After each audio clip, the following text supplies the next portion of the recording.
شروع اللہ کا نام لے کر جو بڑا مہربان نہایت رحم والا ہے۔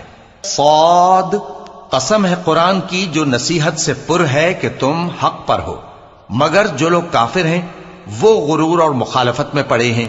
ہم نے ان سے پہلے بہت سی امتوں کو ہلاک کر دیا تو وہ عذاب کے وقت لگے فریاد کرنے، اور وہ چھٹکارے کا وقت نہیں تھا۔ اور انہوں نے تعجب کیا کہ ان کے پاس انہی میں سے ایک خبردار کرنے والا آیا، اور کافر کہنے لگے کہ یہ تو جادوگر ہے جھوٹا، کیا اس نے اتنے معبودوں کی جگہ ایک ہی معبود قرار دے دیا؟ یہ تو بڑی عجیب بات ہے۔ اور ان میں جو معزز تھے وہ چل کھڑے ہوئے اور بولے کہ چلو اور اپنے معبودوں کی پوجا پر قائم رہو، بے شک یہ ایسی بات ہے جس میں کوئی خاص غرض ہے۔ یہ بات کسی دوسرے مذہب میں ہم نے کبھی سنی ہی نہیں، یہ تو بالکل گھڑی ہوئی بات ہے۔ کیا ہم سب میں سے اسی پر نصیحت کی کتاب اتری ہے؟ اصل بات یہ ہے کہ یہ لوگ میری نصیحت کی طرف سے شک میں ہیں، بلکہ انہوں نے ابھی میرے عذاب کا مزہ نہیں چکھا۔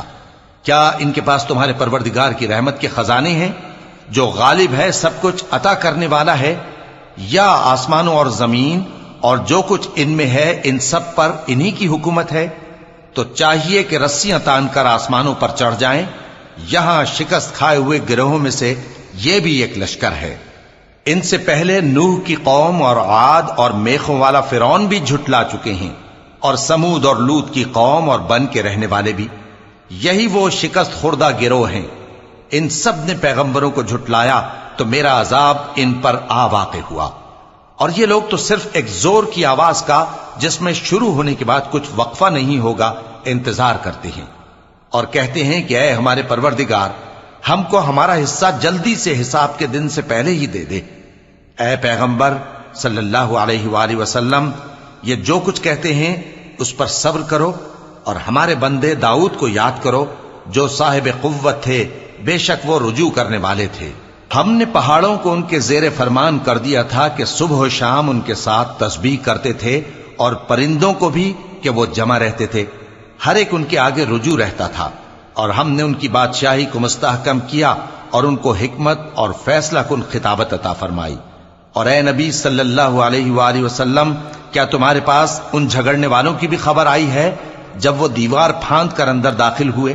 جس وقت وہ داؤد کے پاس آئے تو وہ ان سے گھبرا گئے۔ انہوں نے کہا کہ خوف نہ کیجیے، ہم دونوں کا ایک مقدمہ ہے کہ ہم میں سے ایک نے دوسرے پر زیادتی کی ہے، تو آپ ہم میں انصاف سے فیصلہ کر دیجئے اور بے انصافی نہ کیجیے گا، اور ہم کو سیدھا رستہ دکھا دیجئے۔ بات یہ ہے کہ یہ میرا بھائی ہے، اس کے ہاں 99 دمبیاں ہیں اور میرے پاس ایک دمبی ہے۔ یہ کہتا ہے کہ یہ بھی میرے حوالے کر دے، اور گفتگو میں مجھ پر حاوی ہو رہا ہے۔ انہوں نے کہا کہ یہ جو تیری دمبی مانگتا ہے کہ اپنی دمبیوں میں ملا لے، بے شک تجھ پر ظلم کرتا ہے، اور اکثر شریک ایک دوسرے پر زیادتی ہی کیا کرتے ہیں۔ ہاں، جو ایمان لائے اور عمل نیک کرتے رہے، اور ایسے لوگ بہت کم ہیں۔ اور داؤد نے خیال کیا کہ اس واقعے سے ہم نے ان کو آزمایا ہے، تو انہوں نے اپنے پروردگار سے مغفرت مانگی اور جھک کر سجدے میں گر پڑے اور اللہ کی طرف رجوع کیا۔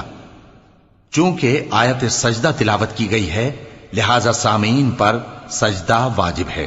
تو ہم نے ان کو بخش دیا، اور بے شک ان کے لیے ہمارے ہاں قرب اور عمدہ مقام ہے۔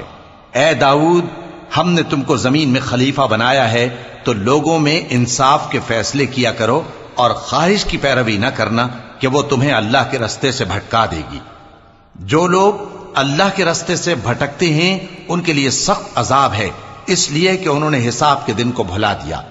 اور ہم نے آسمان اور زمین کو اور جو کائنات ان میں ہے اس کو بے مقصد نہیں پیدا کیا، یہ ان کا گمان ہے جو کافر ہیں، سو کافروں کے لیے دوزخ کا عذاب ہے۔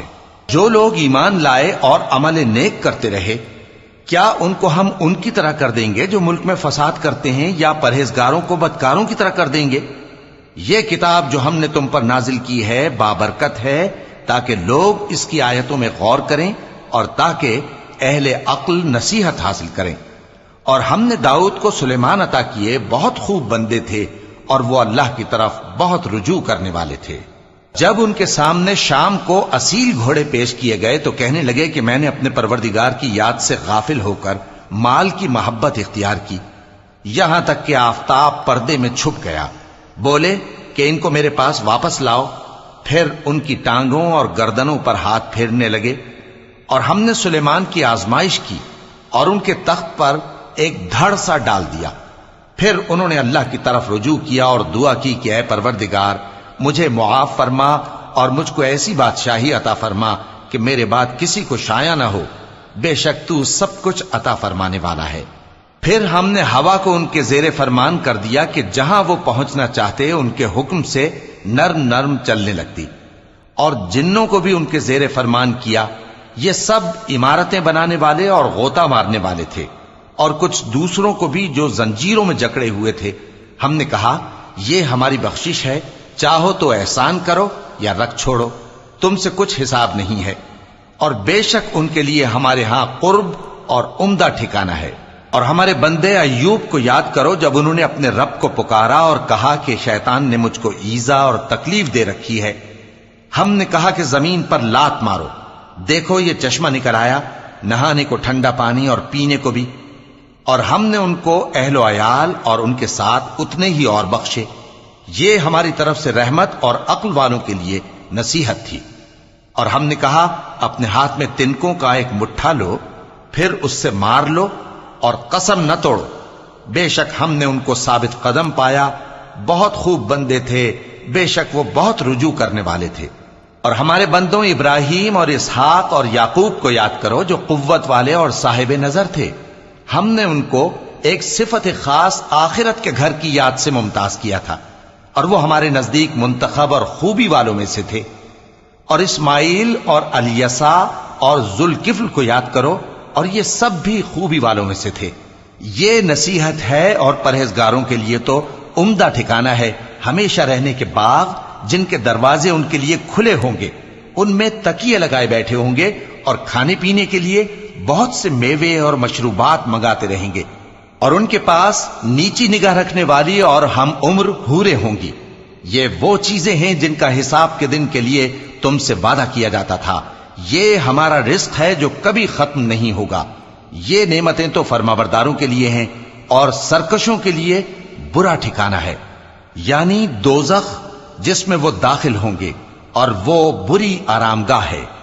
یہ کھولتا ہوا گرم پانی اور پیپ ہے، اب اس کے مزے چکھیں، اور اسی طرح کے اور بہت سے عذاب ہوں گے۔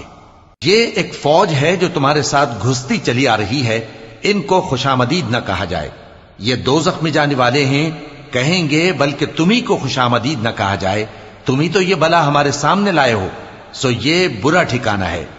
وہ کہیں گے اے پروردگار، جو اس کو ہمارے سامنے لایا ہے اس کو دوزخ میں دگنا عذاب دے، اور کہیں گے کیا سبب ہے کہ یہاں ہم ان لوگوں کو نہیں دیکھتے جن کو ہم بروں میں شمار کرتے تھے؟ کیا ہم نے ان سے ٹھٹھا کیا ہے، یا ہماری آنکھیں ان کی طرف سے پھر گئی ہیں؟ بے شک یہ اہل دوزخ کا جھگڑنا برحق ہے۔ کہہ دو کہ میں تو صرف خبردار کرنے والا ہوں، اور اللہ اکیلے اور غالب کے سوا کوئی معبود نہیں۔ جو آسمانوں اور زمین اور جو مخلوق ان میں ہے سب کا مالک ہے، غالب ہے، بخشنے والا۔ کہہ دو کہ یہ ایک بڑی ہولناک چیز کی خبر ہے جس کو تم دھیان میں نہیں لاتے۔ مجھ کو اوپر کی مجلس والوں کا جب وہ جھگڑتے تھے کچھ بھی علم نہ تھا، میری طرف تو یہی وحی کی جاتی ہے کہ میں کھلم کھلا خبردار کرنے والا ہوں۔ جب تمہارے پروردگار نے فرشتوں سے کہا کہ میں مٹی سے انسان بنانے والا ہوں، جب میں اس کو درست کر لوں اور اس میں اپنی روح پھونک دوں تو اس کے آگے سجدے میں گر پڑنا۔ سو تمام فرشتوں نے سجدہ کیا مگر ابلیس کہ وہ اکڑ بیٹھا اور کافروں میں ہو گیا۔ اللہ نے فرمایا کہ اے ابلیس، جس شخص کو میں نے اپنے ہاتھوں سے بنایا اس کے آگے سجدہ کرنے سے تجھے کس چیز نے منع کیا؟ کیا تو غرور میں آ گیا یا اونچے درجے والوں میں تھا؟ بولا کہ میں اس سے بہتر ہوں کہ تو نے مجھ کو آگ سے پیدا کیا اور اسے مٹی سے بنایا۔ فرمایا بس یہاں سے نکل جا، تو مردود ہے اور تجھ پر قیامت کے دن تک میری لعنت پڑتی رہے گی۔ کہنے لگا کہ میرے پروردگار، اچھا تو مجھے اس روز تک کہ لوگ اٹھائے جائیں مہلت دے۔ فرمایا کہ تجھ کو مہلت دی جاتی ہے اس روز تک جس کا وقت مقرر ہے۔ کہنے لگا کہ مجھے تیری عزت کی قسم، میں ان سب کو بہکاتا رہوں گا سوائے ان کے جو تیرے چنے ہوئے بندے ہیں۔ فرمایا ٹھیک ہے، اور میں ٹھیک ہی کہتا ہوں کہ میں تجھ سے اور جو ان میں سے تیری پیروی کریں گے سب سے جہنم کو بھر دوں گا۔ اے پیغمبر کہہ دو کہ میں تم سے اس کا صلہ نہیں مانگتا اور نہ میں بناوٹ کرنے والوں میں ہوں۔ یہ قرآن تو اہل عالم کے لیے نصیحت ہے اور تم کو اس کا حال کچھ وقت کے بعد معلوم ہو جائے گا۔